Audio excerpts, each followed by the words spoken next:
নমস্কাৰ বন্ধু বান্ধৱীসকল। আজি আপোনালোকক মই ভগৱান শিৱৰ প্ৰিয় ফুলবিধ কি এই ফুলবিধ আপোনালোকক মই দেখাম বলক। প্ৰিয় ফুলবিধ এইটো হৈছে ধতুৰা ফুল, ভগৱান শিৱৰ প্ৰিয় ফুল। এইটো হৈছে নীলা ধতুৰা ফুল। ফুল অৱশ্যে নাই, ফুলবোৰ সৰি গ'ল। এই এটা ফুল আহিব ধৰিছে, এইটো পৰা পেলাইছে। এইটো ফুলটো আহিব,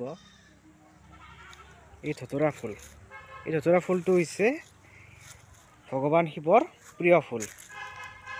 আপোনালোকে যদি ঘৰত ধতুৰা ফুল ৰাখে, এই ধতুৰা ফুল আৰু লগতে গ্ৰহ দোষৰ কাৰণেও ভাল। আপোনালোকে ঘৰত এই ধতুৰা ফুল ৰোপণ কৰিব। ধন্যবাদ।